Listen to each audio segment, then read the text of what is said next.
Good evening. I'm Charles Glass. I write quite a bit about Syria, and I've been visiting Syria regularly since 1973. I'm not going to say any more about myself.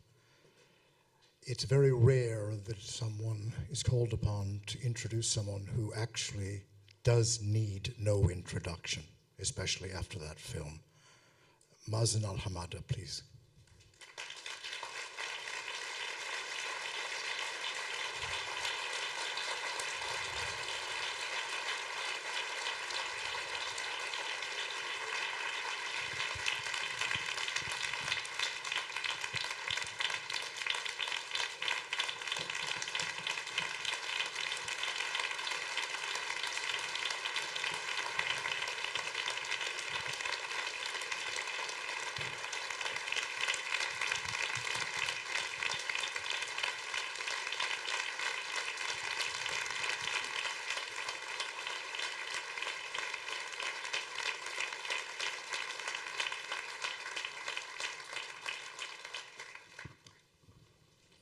I'm going to invite to the stage as well other people that you've just seen in the film so that you'll be able to speak to them directly and ask them about the work that they're doing for Mazen and people who have suffered as he has. First of all, Stephen Rapp.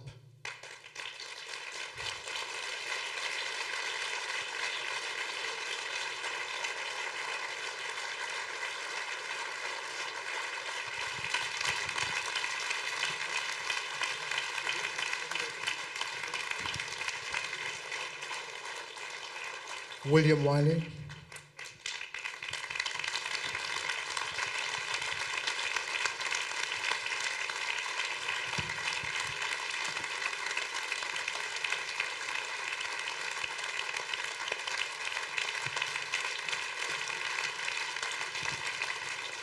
And Almudena Bernabeu.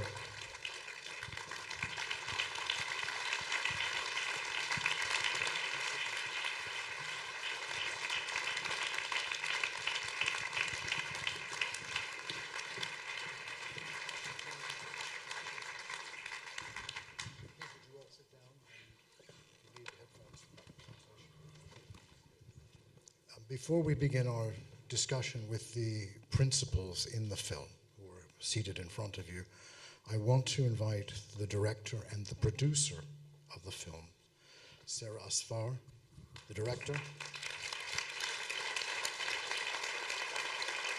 and Nicola Kutcher, the producer.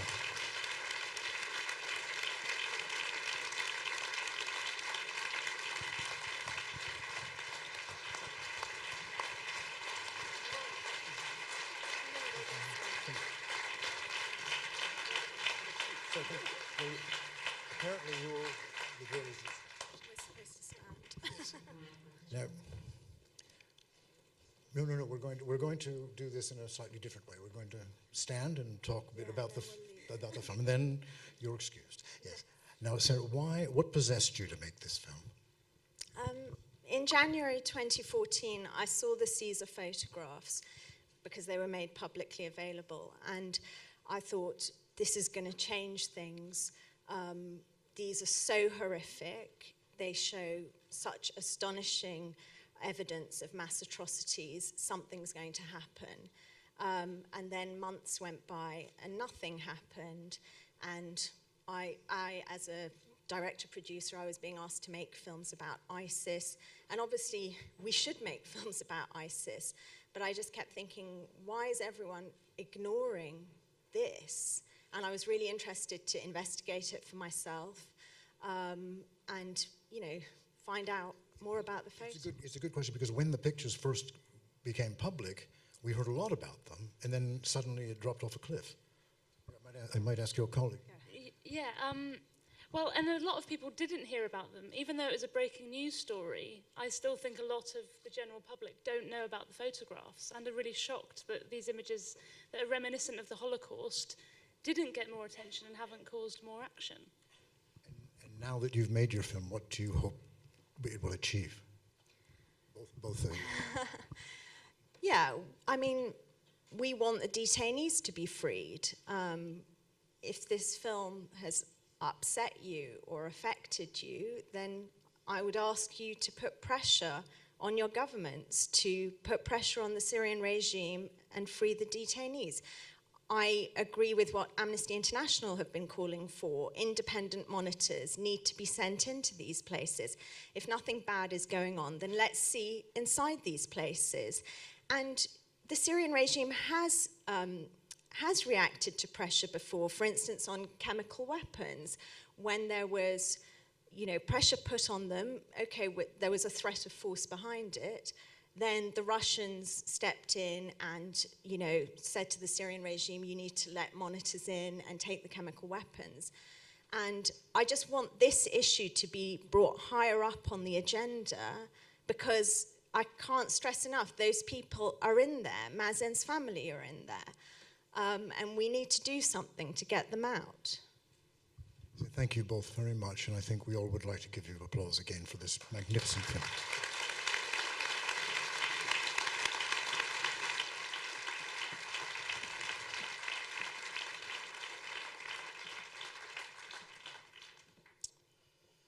Now, we've all seen the film, and it's time for us to talk to the people who have made this investigation, who are doing this documentation. Particularly in light of the documentation, I want to ask Bill, is this evidence acceptable in an international court or in a Spanish court? Is the provenance good enough from beginning to end, where it reached your hands, to be admissible in court, and what happens then?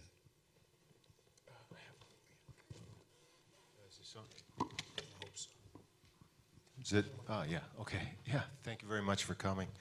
The short answer, Charles, is yes. The documents are acquired from regime facilities inside Syria.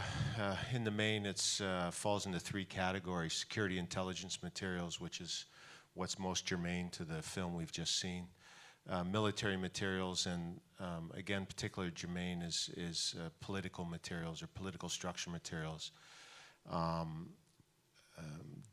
generated by the Central Crisis Management Cell, which was illustrated in the film, and something called the National Security Bureau. So as long as the provenance and what's called the chain of custody, so in non-specialist terms, where we find the materials and the way we've moved the materials through Syria and out of Syria into the West is properly documented. There's no problems in terms of admissibility as evidence at criminal trial. Okay, thank you. Mazen, may I ask you, when you were in prison, you were aware of what happened to you and to the people around you. Were you aware at that time that this was happening all over Syria, or did you only learn that later?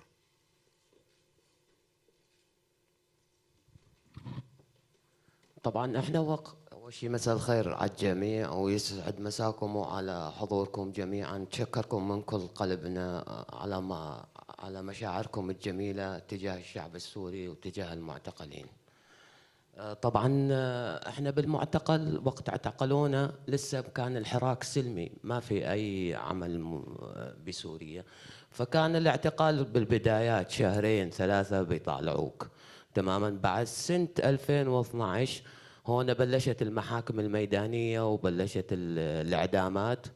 اجت قرارات من فوق انه هذول كلهم على التصفيه ما بقى يطلعون، وشي وزعوهم على الفرقه الرابعه، شي وزعوهم بالجويه، شي صفوهم مشفى 601 شي. طبعا انا تجربتي كمعتقل، انا اعتقلت قبل الثوره واعتقلت بالثوره مرتين قبل هذا الاعتقال الاخير، فصارت عندي التجربه انك ما تفكر بالعالم الخارجي مشان ما تنهار، تفكر شلون تعيش جوه في عالم القتل والذبح والصلخ، وتحاول تخزن بذاكرتك كل شيء. إذا كتب لك عمر جديد وطلعت تقدر توصل هاي الرسائل وتوصل هاي go on living and to try to memorize all these horrors we went through. And after that, when I was freed, I tried to evacuate all these horrors, and all these pacifists have been killed with all means. Steve, one thing I think you would probably be able to answer best here is there likely to be a release of detainees through public pressure or through a political process that involves an understanding between the Russians and the Americans and everyone involved in the war to bring the war to an end, and then that might be a condition of their release? Or is there a way of doing that, or getting them out before that happens? Clearly, there needs to be action before that. I mean, we hope for peace. We hope for the negotiations, which began again here a few weeks ago, the fourth time, will result in a peace. But we know how difficult that is. And these people are being held illegally in horrendous conditions. As Sara said, their conditions need to be monitored, and people that are being held without real charge need to be released. But certainly, as part of a peace negotiation, those that are detained would need to be released, and that raises questions, of course, about identifying those that died and providing information, which I think is also essential. As a former ambassador, do you think that could be on the American agenda at peace talks? Well, I think it's essential, and I know, to be frank, in the peace negotiations, the questions about truth and justice are difficult. You're dealing with a regime that denies the truth, and you're dealing with those that certainly don't want to have any prospect of having themselves held for justice. But as you see in all the discussions by those that come here and that represent the opposition and represent those 11 million people who've been driven out of their homes, those survivors of the 500,000 dead, how are you going to have peace in this country? How are people going to go home if there isn't one, at least, truth? And that has to be there. Otherwise, there's no peace agreement. They can't, their own supporters would say, no, you can't sign. You can't sign that. That's part of the problem. So the issue of truth and justice, as we saw in Colombia, as we see in other peace plans that actually work, has to be on the agenda. And the failure to have it on the agenda so far is one of the reasons I think that peace has proceeded so poorly. And is it easier if you put it in terms, I mean, for the regime to accept, if this is for both sides? It's for both sides. And obviously, justice in the future can't involve prosecution of everybody. It can't be debothification. There has to be, the key thing is truth, to find out what happened, and then dealing with a justice process that's fair, that's not based upon victor's justice, with judges representing Alawites and Sunnis and Kurds and Christians and others with international assistance. I think that would be the ideal solution. Obviously, those that are real guilty obviously will resist that.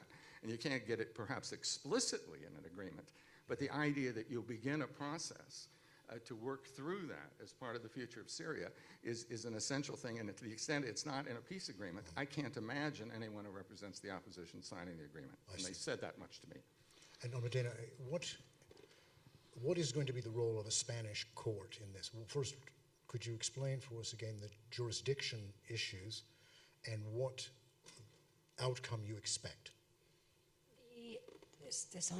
The jurisdictional basis in Spain, I think, are similar to other countries in Europe. Everybody, to some degree or another, is based either, particularly since the 1990s, and 2000s, based on passive personality, which means that the nationality of the victim will determine whether a national court has jurisdiction or the type of claim that you are alleging. In the specific case of Spain, who kind of started by accident, I promise you, this kind of trend when the sitting senator Augusto Pinochet from Chile was tried in 1998 and found in London, and then, but the law itself that allows for these kind of prosecutions or investigations to happen is pretty developed, even more so in other countries in Europe. So in Spain, after different legislature attempts to get rid of the law altogether, we had one little gap, which meant that if you could allege or demonstrate that you have what we call nationally state terrorism, which is when it's the actual same institutions of the state with the small variations as Bill and Stephen were, Ambassador Rapp were alleging, you know, when it's the same apparatus of the state that engages in the violence with a political means. And then you have a victim of a Spanish nationality, which randomly we found amongst the list of relatives associated to the CSOR victims' files, then you can trigger Spanish jurisdiction. And where does it go? Where does it go? Well, we have in Spain what we still call, even that sounds like medieval, an inquisitive system, which means that we have an investigative judge. Remember your inquisitive system. Remember that? Remember those? And that means that the judge still investigates. So we trigger jurisdiction by filing on behalf of the victim. And I think that that is perhaps, if I may, the little uniqueness until they change our laws that Spain retains, is that the victims, through their counsel, which is all of us, retain a fair amount of control of the criminal proceeding by filing the complaint and by triggering the investigation. So we file this on behalf of a sister, very much like the mom that we saw represented in the movie, who discovered in a very dramatic way the fate of her brother through the photos. And the case has been filed. It's a complaint. It's 96 pages, as much as I can reveal at this time. It has been adjudicated to one of the investigative chambers of the 9 with jurisdiction in Madrid. And we're waiting for the judge to rule on admissibility. And it may not be an equivalent, so I apologize, because we're always finding the proper way of procedurally telling the story. But the idea is that when the judge rules, if it rules the way we hope, which is that he processes this complaint, then a full investigation starts, which require sorry, just to take too long, but just my favorite question in the world. No, but they will require witness testimony, procedural steps, documents, and for that, obviously, Bill and their work will be crucial. Steps on evidence that I think could expose and we hope contribute to the truth about all of this. Okay. Now, I'm told we have about 400 people here tonight, so I'm not going to hog the microphone any longer. We won't take 400 questions, but we will take as many as we have time for. So if anyone has a question, please put your hand up. The microphone will come to you, and you can ask it in any language. It'll be translated. And I hope we can do that quickly. I see a hand there. If you stand up, so they'll bring you the microphone. And if you say specifically which person you'd like to ask the question to, that would help.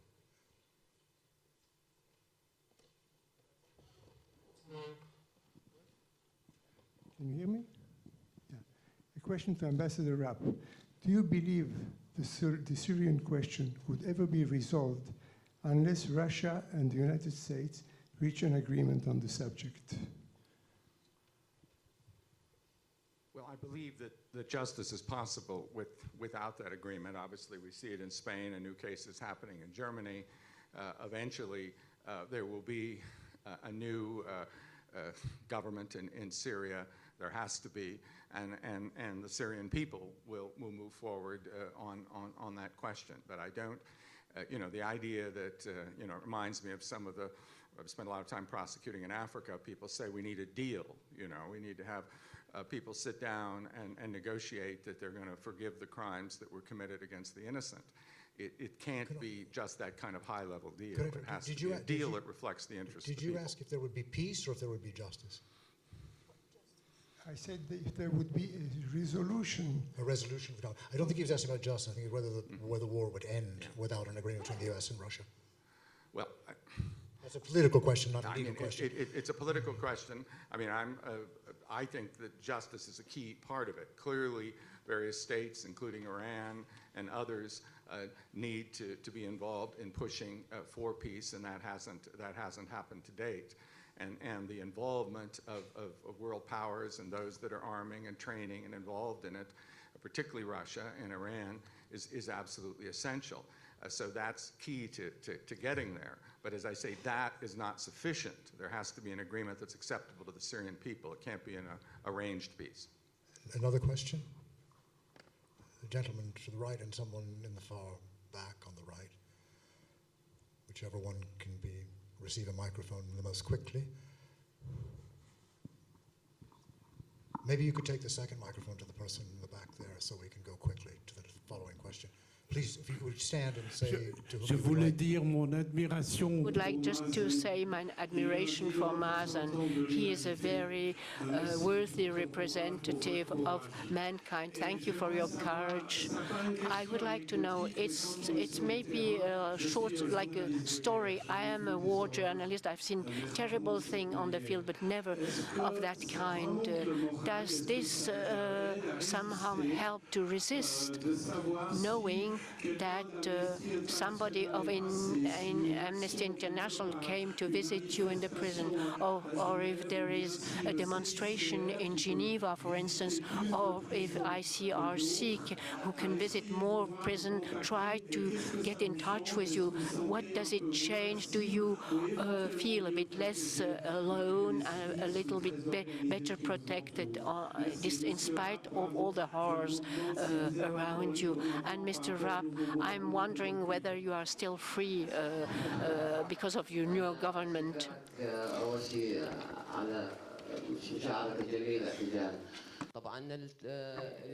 First, I would like to thank you for this comment.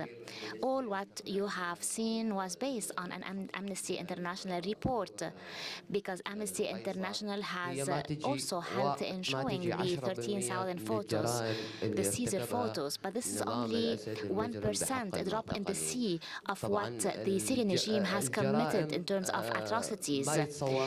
Those crimes cannot even be imagined. It's an art, an imagination of how we can torture detainees, how we can kill them. All those detainees have only asked for a free Syria, a Syria that is based on justice, on citizenship, and without discrimination on the basis of race or ethnicity. This is all what they have been asking for. So we want those perpetrators to be prosecuted, and the Milosevic experience in Yugoslavia has given us a good example, because this guy has been tried, but they have been patient. So we have to be patient until we bring to justice those people and until the Syrian people build a free Syria. And thank you. There was a question at the back, I believe. Did he receive a microphone, or did she receive a microphone? If we have two microphones, could we get a second one to someone else quickly, so we don't have to have gaps between questions? Could whoever has the microphone now, please? I can't see. Yes. Yes. Good evening. So my question is for anybody who cares to answer. Now, although Assad carries an overwhelming, supposedly carries an overwhelming responsibility in what's going on with tortures and murders in Syria, don't you think that the overwhelming responsibility of the chaos in Syria, not only in Syria, but in Iraq, in Afghanistan, and in North Africa, namely in Libya, don't you think the overwhelming responsibility is with the United States, France, and England, who created all this chaos and who are responsible for the birth of the terrorists? That is thanks for answering. And well, let me answer then. Yes. This is a political question. Thank you. We have a victim of torture. We have 3 lawyers, and you have an old journalist. So the old journalist is going to take this. I think in Syria, everyone is responsible. The government and its backers, who are Russia and Iran, factions of rebels whose backers are Saudi Arabia, Qatar, Turkey, the United States, Britain, and France, who escalated the battle, who armed previously unarmed people, who radicalized previously unradical young men who were like Mazen, who were not jihadi fanatics, turning it into a war that became sectarian when originally the demands that were being made by people of all sects. And yes, there was a little fire going on in Syria, and foreign powers showed up with flamethrowers and made it much worse. So in a sense, I accept your question, and I think there's a huge burden of international responsibility. And part of the case against the Syrian government might also one day go to the Russian government and the Iranian governments, who cannot be unaware of what's going on either and are tolerating. Now I would like to see who has the microphone now. Yes, please, sir, ask your question.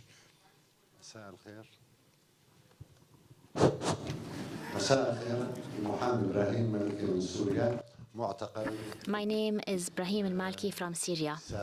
I am a lawyer. I'm a former detainee. I have been kept prisoner inside Naya after the revolution. I would like to thank the director of the film. I would like to thank in particular Mr. Mazen for contributing in this documentary. Yet I would like to say that the image is even darker in Syria for detainees themselves, especially those that are in security apparatus centers of detention. I would like to raise a legal point of view. What about European tribunals? Are they really serious in achieving justice? Are they serious in bringing to justice all perpetrators, especially the Syrian regime, for the crimes committed? Knowing that's a good question. I understand your question. I think that's for Almudena to respond to. Thank you very much. Whoever has the microphone next, please stand up and wait 1 second. Thank you. And the question, just to make sure, is the European courts that may pursue these are serious? I think it's a spectacular question, and I wish I had a definitive answer. I think that there is I will say two things. One is that the lawyers, they are from civil society, NGOs, and the network supported very much by Syrian, trying to push this, and people like Ambassador Rapp are very serious about it. It's being a loving, it's being an effort, it's being a talking. But we're talking about governments, we're talking about prosecutors who belong to the government, and I do believe that it's always a wild beast to deal with. You know, they lack the resources, sometimes they lack the political will, sometimes just purely the expertise to go after something this scope and gravity. But I do believe that for the first time we're seeing something, if this is the positive or the optimistic side of my answer, we're seeing something that we've never seen before, or at least certainly I haven't, and I've been doing this work, even though I look very young, for 20 years. Which is the consensus that something needs to be done collectively as an answer of the lack of action of the International Criminal Court or the lack of Syria's maneuver capacity of the United Nations in light of the veto from Russia and Iran. So I think that consensus, that will, that common will in Europe is in part what is causing this mechanism, this new mechanism to surface. And I think it gives me, you know, you have to be cautious when you are a victim, certainly, but when you are a lawyer trying to work on behalf of the victims, even more. But we're seeing something that is a precedent, and I don't know where it's taking us, but I'm a little hopeful. Charles, if I can just jump in, I would note that it's not just in Spain. A month later, Syrian victims in Germany filed a complaint. The German courts have pure universal jurisdiction. The prosecutor has said that he's begun an investigation based on Caesar. The case in Germany that was filed by the victims deals with 7 high-level individuals. And for the first time in history, the German prosecutor, after getting one of these victims' complaints, welcomed it. So I think we're moving in that direction. Almudena mentioned the mechanism, and this is something that the international community has done. Security Council blocked because of the veto, but at the end of December, the Security Council, or the General Assembly, for the first time, by a vote of 105 to 15, with a lot of abstentions, established this mechanism that will be stood up here in Geneva. Different than the Commission of Inquiry established in the Human Rights Council, this will work with Bill's organization, for instance, to bring in his materials on cases, work with the Syrian civil society and others, work with the Commission of Inquiry on the work that they have done. and help prosecutors build files. Because in national systems, it's often very difficult, speaking a different language, having to get witnesses that are in Turkey, and you don't even have travel money to go there. I think that this sign of moving forward is very positive. In countries, it's voluntary contributions. The Swiss Confederation just gave 600,000 Swiss francs to it. The Dutch and the Danes, €1 million. So I do think that this is moving forward, and this will help these European prosecutors have the capacity to do these cases when they have jurisdiction, which will take either a victim or a perpetrator in the country, or if they have universal jurisdiction like the Germans, a high-level decision that it's in their interest. Thank you very much. Now there was a question there. Yes. Bonsoir. Good evening. My name is Patrick Gorla. So this evening, what we can see is that once again, the Security Council blocks the making of international justice. Isn't it the time come to find the means to actually change the way it functions, and to bring in other countries, to have them represented, India, Brazil, and how can we change things in the way the Security Council functions? I mean, how long are we going to have to wait to see justice being rendered? I mean, I'm talking about changing perhaps the different countries that are members of the Security Council. You can take that because you're most familiar with all the evidence. Well, thanks for that, Charles. I'm a criminal investigator. I work in the field. No, in fact, it's a very legitimate question, of course, and I would answer in a roundabout way, if you'll permit me. And it's very important for not only to look to the UN Security Council for a solution to the issue of criminal justice in Syria. So, for example, looking to the Security Council to refer the Syria situation to the International Criminal Court. I think if we speak only about justice, not the UN system generally, I think from Steve and Almudena, you've had part of the answer already, triggered by the question from our Syrian colleague in the audience. And that is, there is various possibilities for criminal justice that needn't be triggered by the Security Council. And the UNGA, UN General Assembly, of course, is trying to create a proto-criminal justice mechanism, but the real potential now is with national war crimes units domestically. So most Western European countries, including your own country, Switzerland, Canada, United States, all have well-established national war crimes units. Now, they have to cover the whole world, not simply Syria. As Almudena mentioned, they tend to, and indeed as Steve mentioned, they tend to have limited resources, very, very limited physical risk tolerance, no specialization in particular conflicts as a general rule, including Syria. But they do have the possibility in most cases to apply what's known as universal jurisdiction. That is, they don't need even a victim or the perpetrator to have some kind of a nexus to that country. Germany's a classic example.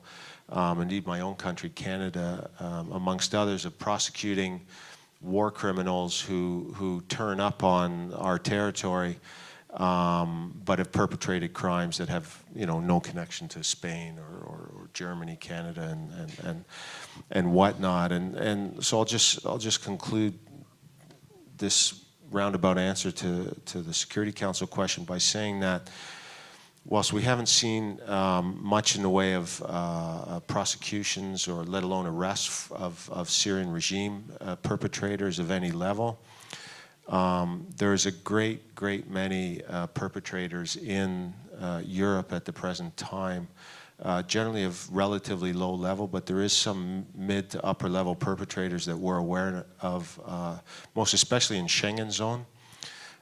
They've come into Europe through the diaspora,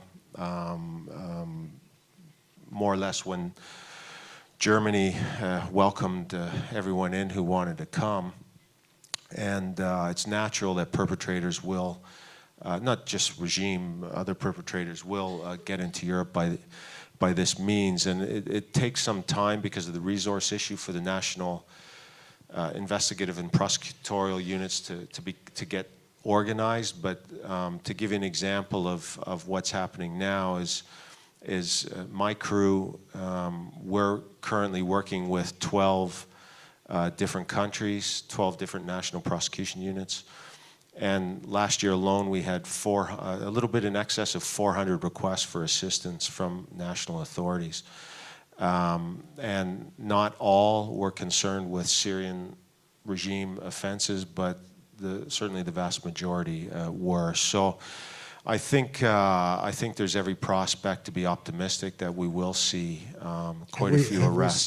Have we seen, I might ask any of you lawyers this, have we seen evidence of, not just in Syria, but other countries, of people not coming into the European Union from, say, Israel or Lebanon or somewhere where there have been crimes committed, people avoiding coming into Europe because they might be served with a subpoena?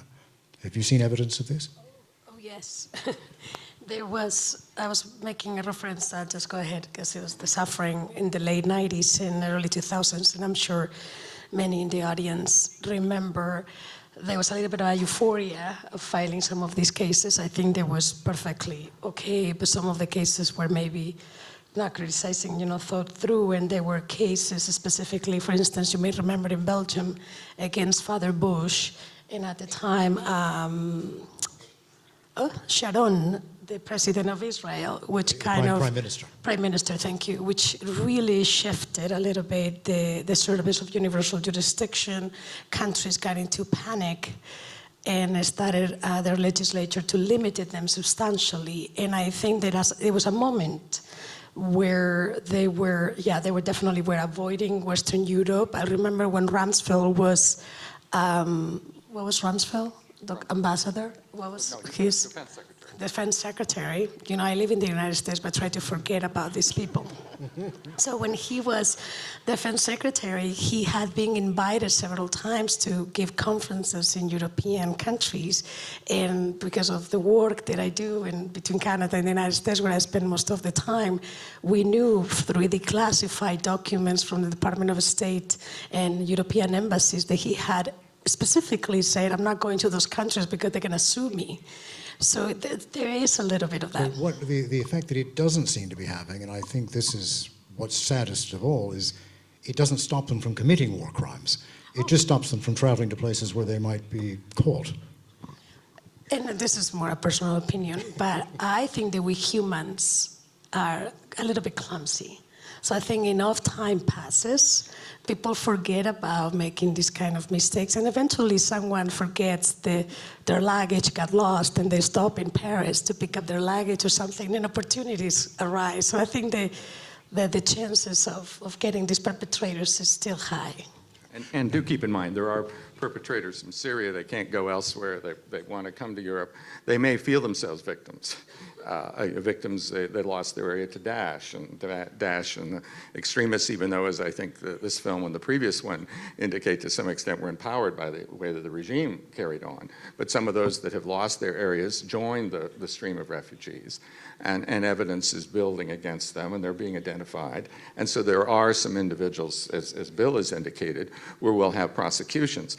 Also, the kind of case that Almudena is pursuing, and that is pursued in Germany, will potentially charge very high-level people. People almost, you can't, in a national system, you can't charge the president of another country while he's in power, but you can charge the defense secretary, you can charge the head of the National Security Bureau. Some of those people may have international arrest warrants out for them. They'll be posted as Interpol arrest notices around the world. Won't necessarily keep them from going to Russia or Iran, but it'll cramp their style. And so sending that message out, even when international courts do it, with Mladic, it took 18 years to bring him in. And I'd like to throw it back to the audience. The gentleman with the microphone, and then if someone could bring you a microphone. Thank you. Steve, a question based on your experience. The issue of prosecution eventually of Assad, or impunity, how does that figure in an eventual peace agreement? And can you imagine, for example, that in a peace agreement there would be insistence that he will not be prosecuted or eventually could stay on as president interim or whatever? So the question of justice in that sense, in terms of a peace agreement, has certain political aspects, not just legal. And understand it's the idea of having a peace agreement where somebody signs, yes, I'm going to be arrested. That is a hard that's a hard peace agreement to get.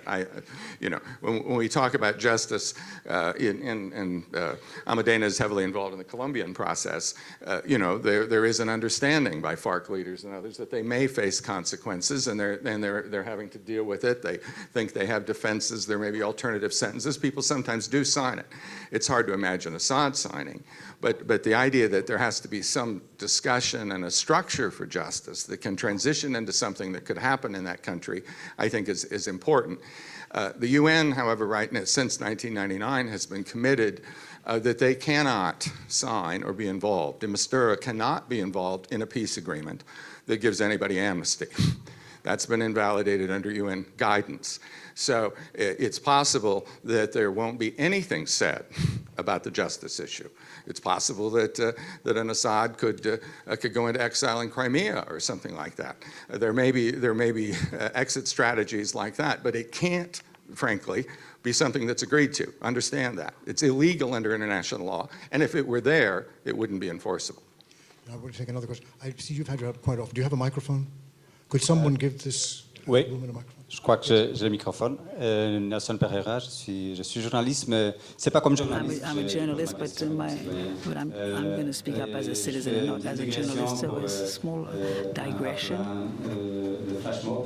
Talking about the flash mob from Amnesty International.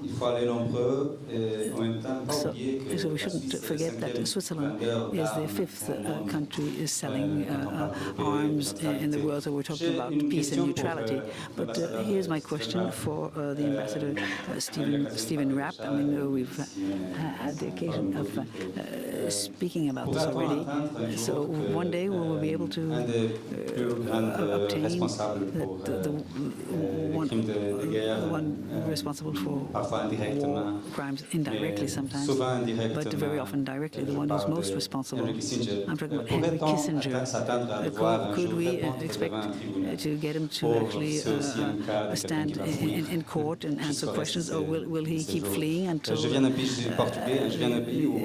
dies? I come from Portuguese, and in the 80s there were signs that the American security agency was behind an attempt that killed the Portuguese Prime Minister and the Portuguese Minister of Defense. And this had to do with selling arms to Iran. Thank you. I want to make sure I have the sense this is and I try to follow the French, but we're talking about cases that arose in the 1980s and whether there's justice and sort of the responsibility of the United States and obviously basically should Henry Kissinger be in prison? Yeah, but I mean, whether we are, and I mean it's this more general question that I got. I mean, for 6 years I was an ambassador and came here and answered for the United States. I don't, as someone congratulated me being liberated from the United States at the moment, but just from a personal point of view, it's important to understand that the U.S. has supported accountability for crimes, and we supported the Hague case it's in Senegal, a leader whom we supported because he was fighting Gaddafi's proxy in the 1980s.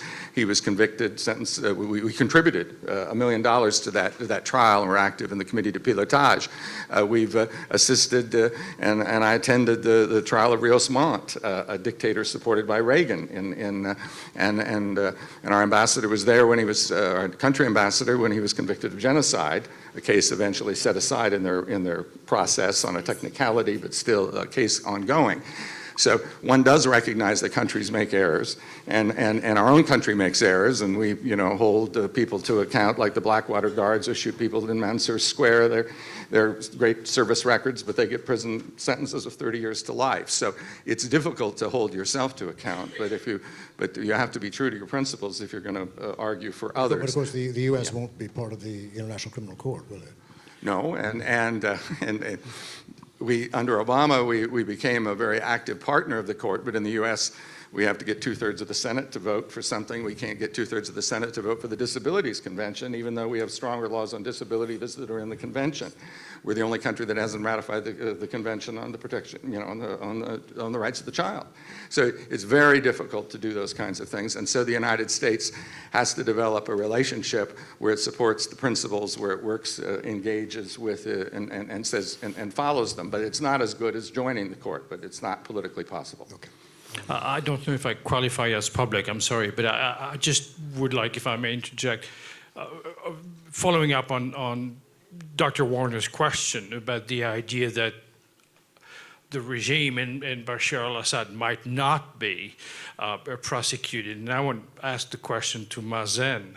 You made this extraordinarily strong statement saying that you would fight with your life to make sure those perpetrators go to justice. Give us a sense of what the Syrians that you represent would do and what it would mean if, instead of moving forward with all the instruments that we're seeing moving forward, including the mechanism and everything, suddenly you'd be told, well, there's a ceasefire, but Bashar al-Assad is going to go and stay for 2 years or 3 years or 10 years somewhere in a dacha near Moscow or in the Philippines or else.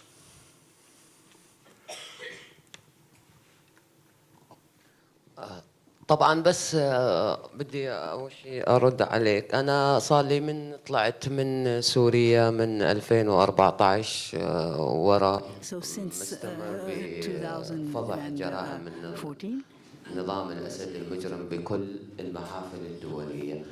After the murders perpetrated by the regime were uncovered in all international forums. Bashar al-Assad is a criminal. Between 2011 and 2014, there were no ideological faction, and there were no Islamic faction. There were no factions whatsoever.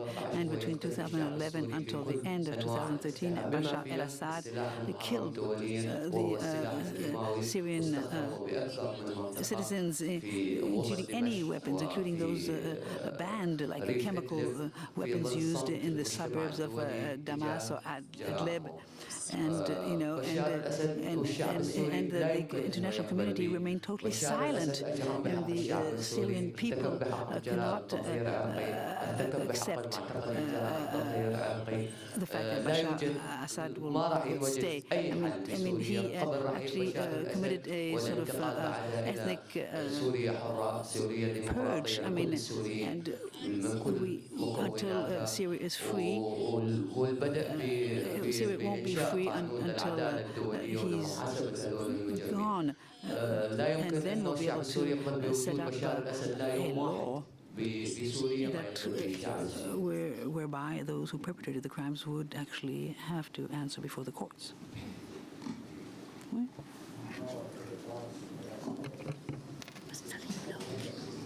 We had your hand up for the better part of half an hour, and I apologize. No one's brought you a microphone, but I assume someone will imminently.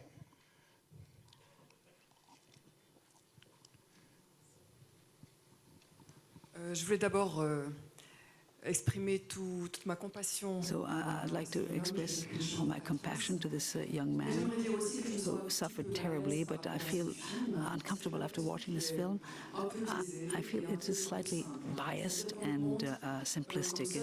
So the only opponents to Bashar al-Assad's regime are students, families, and former members of the regime, whereas we know full well today, in 2017 and in the past, the real opponents to Bashar al-Assad were Salafist groups, armed, and they have no democratic project, and they have no intention of creating a free Syria.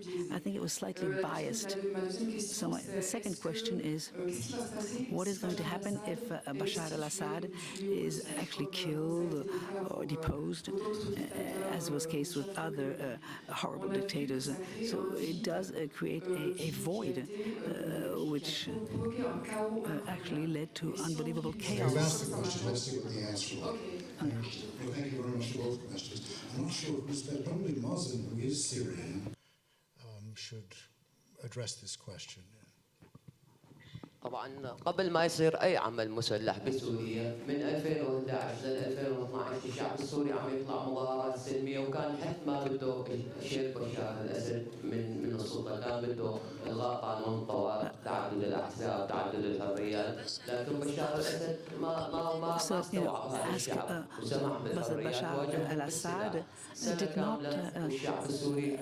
accept this peaceful request, and Bashar al-Assad confronted the demonstrators with arms, and so we call upon all official authorities and saying we are actually a peaceful people.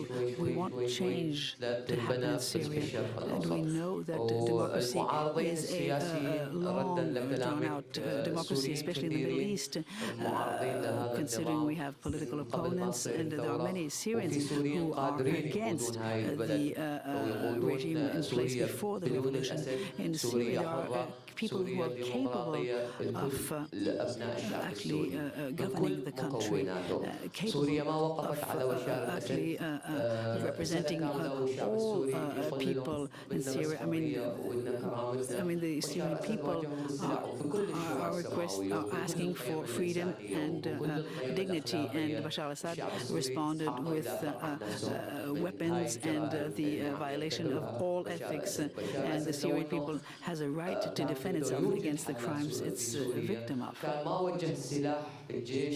So if Bashar al-Assad wanted a solution, he wouldn't have actually pointed guns against his people, and he wouldn't have used the worst forms of murder in the detention centers, methods that actually are incompatible with any humanitarian principle. If he really wanted change, al-Assad would have allowed its opponents to actually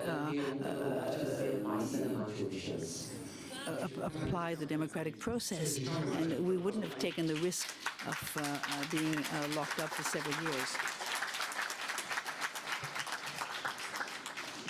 But I just want to add, in terms of there being an emptiness in Syria, if Assad goes, there are 11 million people that have left their homes. Half the country's displaced. There are forces in the country, the Kurds, there's opposition-controlled areas, there are areas that are now actually under Turkish control. There are a variety of different interests that need to be brought together to fight ISIS, absolutely. And Assad has proven himself the most ineffective agent.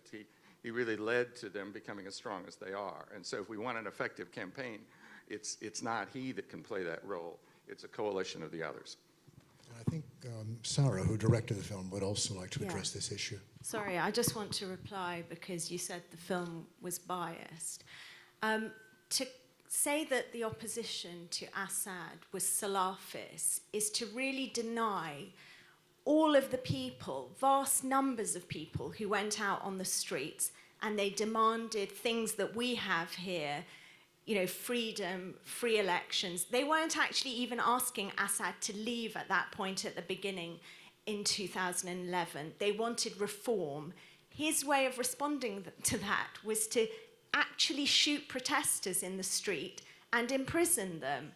And I've been working on this film since 2014. I've spoken to a lot of people and a lot of Syrians. I've done my research. It is just not the case to say the main opposition to Assad is Salafist. It's lots of ordinary people, educated people, professional people, people, from secular people, as well as people who were religious. And religious people aren't all Salafists. Some of them are just ordinary Muslims. The pictures speak for themselves. There were vast numbers of people out on the streets, and they knew the dangers of what they were doing as well, because actually I spoke to a lot of people from the older generation who had told their family members, don't go out, he will kill you. We've seen this before. We saw it in the 1980s with his father. And they went out, a lot of young people and a lot of young boys who've been tortured, and of which there is loads of evidence. Are all those young boys Salafists? No. Families, like the family of that dentist, taken with her husband and all her children anyone who is giving humanitarian aid to besieged areas. You know, I've spoken to several families that then their loved ones were taken for doing that. This is a kind of narrative that's in the West now, that it's all about Salafists and ISIS, and you're denying the Syrian people what they called for and what a lot of them still want, which is just basic freedoms that we have here. Thank you very much. Thank you, sir. I've been in Syria probably more recently than anyone else. I was just there in December, and I'm going back next week. People now, including many people I know who survived those demonstrations, and when I was going there in the first couple of years, were very enthusiastic about those demonstrations because it was the first time in their lives that they'd been able to speak out in that way, now only want an end to the war. They don't care if Assad stays or goes. They don't care who comes in. They want an end to the war and the misery that the war has brought to their lives. And a lot of the suffering, the 11 million displaced, these are functions of a conflict. And if some people are willing to accept him to go on, that's their business. By the way, it's not my business. I'm not taking sides in this conflict, nor are you. I'm not saying you are. No, I'm just saying, I'm just trying to bring you up to date. I'm trying to bring everyone up to date. You were talking about an early phase of the war. Now, there's very little question that the armed opposition and the most effective armed opposition is Salafist dominated because they have the most money, the best weapons, and the most motivation to fight and to die. And they were the ones who were most successful at pushing the regime back in the last couple of years. So that is an important dimension of this conflict, and we can't ignore that either.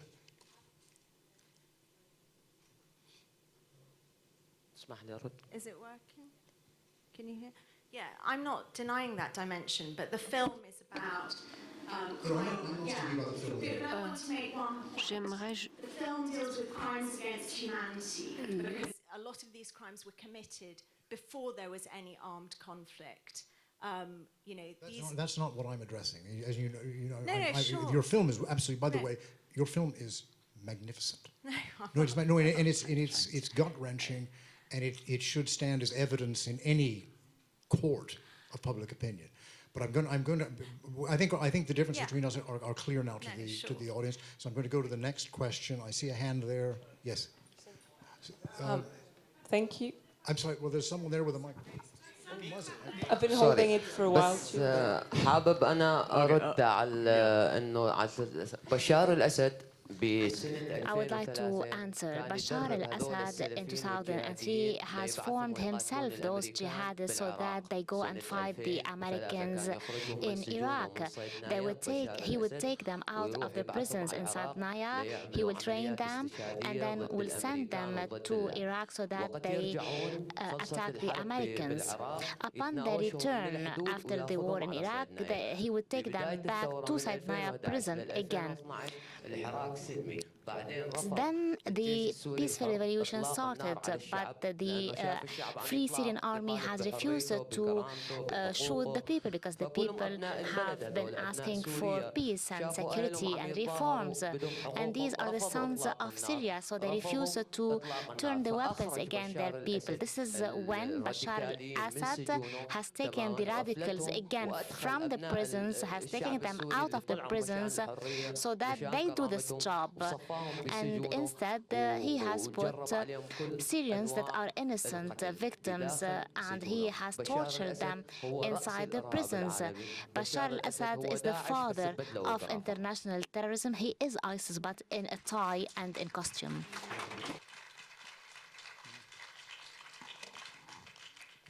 Hans Ivanovic from Amnesty.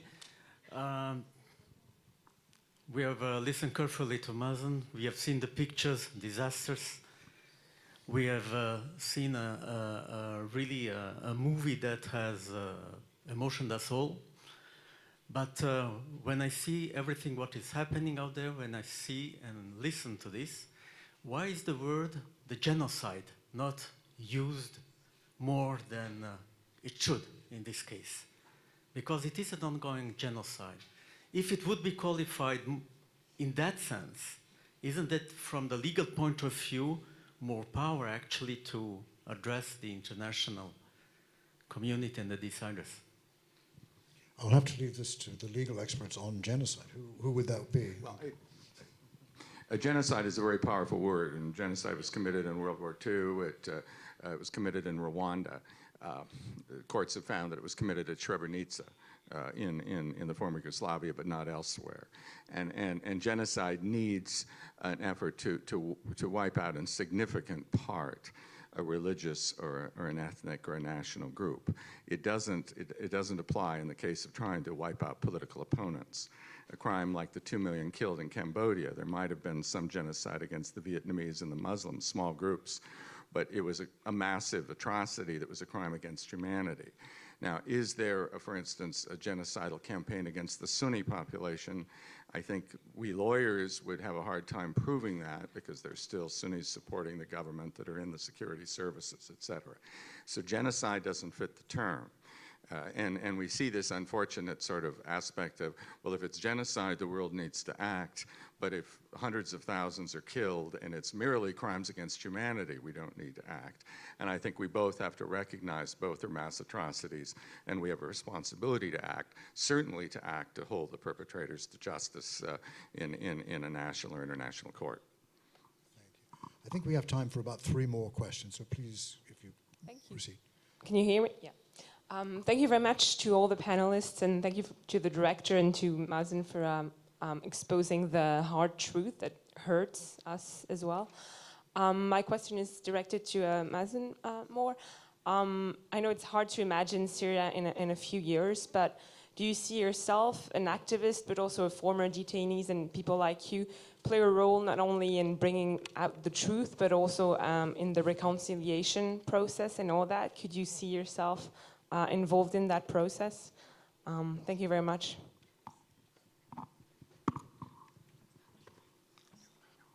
طبعا بتمنى انه توقف Of course, I hope that one day war will end in Syria and we will play a role there. We will be able to get rid of Assad, who has been killing the Syrian people. We will be able to build a constitution for a free, democratic Syria, and then we will fight terrorism that is transnational terrorism that has reached us from different corners of the world.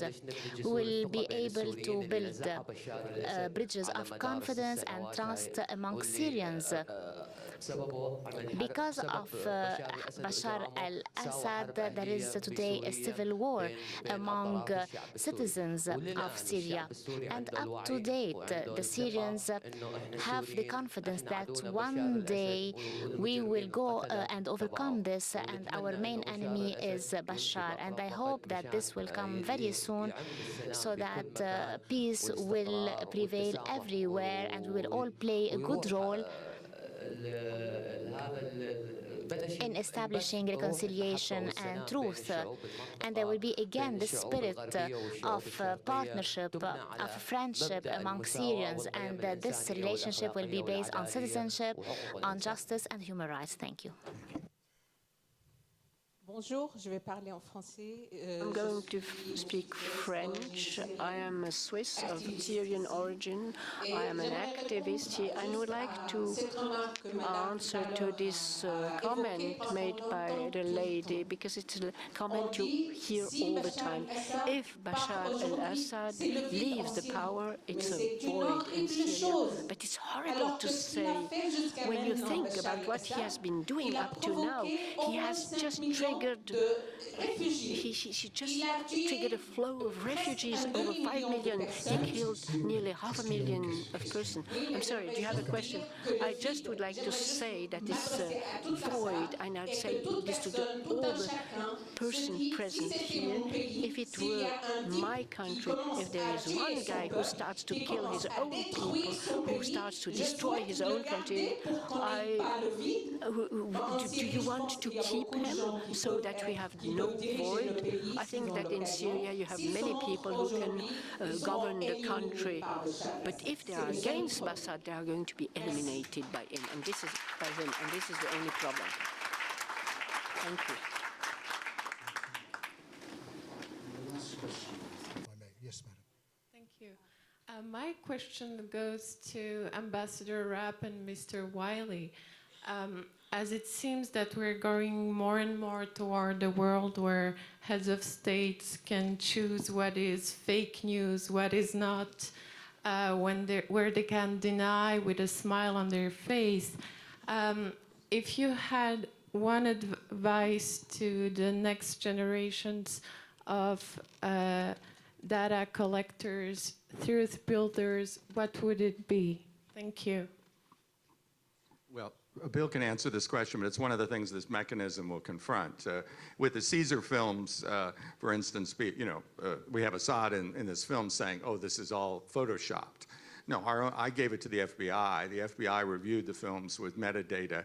If a picture is photoshopped, it represents two pictures taken at a different instant. It wasn't that. Everything, as they concluded, represented real people and real events. So there are ways to verify things. I mean, you will have people will deny the most obvious things, and they will continue to do it. We've had that on the chemical weapons, even though we have this commission, the Joint Investigative Mission headed by a Brazilian, that found solid evidence of the use of chlorine gas by the regime. You still had the Russians vetoing the resolution after a completely independent technical investigation. So we'll have these political obstructions, but it is possible to verify this kind of evidence, and the kind of documents, the king and queen of evidence that Bill talks about, will be available in these cases. But I don't know if I'm sure you can add to that. I'm not sure that I can, actually, but look, I don't have. First of all, thank you very much for suggesting that I'm old enough to give advice to you. But perhaps for those of you who are interested in what would broadly be known as human rights issues, what you might do is educate yourself, and the distinction is not that complicated, on the difference between human rights advocacy and criminal investigations, because they're very, very different issues. Human rights advocacy, criminal investigations, ultimately they work to the same objective, which is to try to lessen the sorts of offenses that we see in the Sara and Nicola's film, and indeed to ensure that, however symbolic it generally is, that some people, men invariably, are held to account for these offenses. But the confusion between what's required in terms of evidence for a criminal prosecution and what's informs human rights advocacy efforts is starting, Steve might have a different, and indeed Almudena may have a different view, it's starting to make certainly my job very, very difficult, frankly, because we have to work, criminal investigations obviously work to a very, very high evidentiary standard, and human rights advocacy has a different standard of evidence that's suitable for its advocacy purposes, and where the two become conflated, it's very, very hard to raise money, and more money is needed for the criminal investigations. So it's a small thing, it's very, very simple, but to be very clear about what you want to support. You can support both, but understand that they are very different. Thank you very much. Thank you all very much. Now, I want to thank several people this evening for being here and for what they've done tonight and over the last several years. First and foremost, Sara and Nicola for this beautiful and unforgettable film.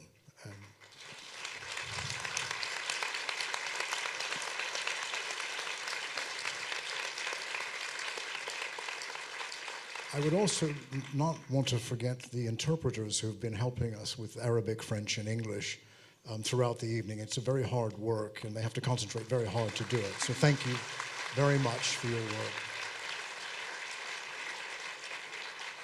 What Bill and Steve and Almudena are doing is not easy work. It may come to nothing, it may come to everything. It may set a precedent that will make other leaders in the world, other henchmen in the world, think twice before they murder or torture people. I hope it does. It's not a futile exercise, just as the Nuremberg trials were not a futile exercise, although people nowadays forgot that precedent, but I hope that it will come back. So I want to thank all three of these lawyers for being here, but more than just for being here, but for what they're doing. All three of them. And most of all, we all owe a debt to Mazen Al Hamada for what he's been through, and with the dignity with which he has survived it and overridden it.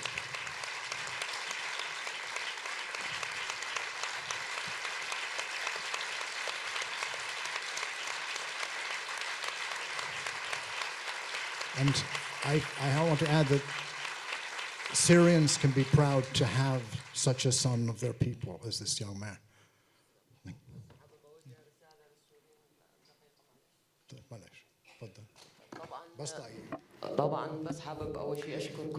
I would like, in my turn, to thank everyone. I would like to thank you for coming here and watching this movie. This film is a message to humankind. I left the prison, I left Syria, but there are thousands of detainees that are still there, and they are dying every day. So this is a message to the international community so that they see the crimes committed by Bashar al-Assad against people that have asked for freedom.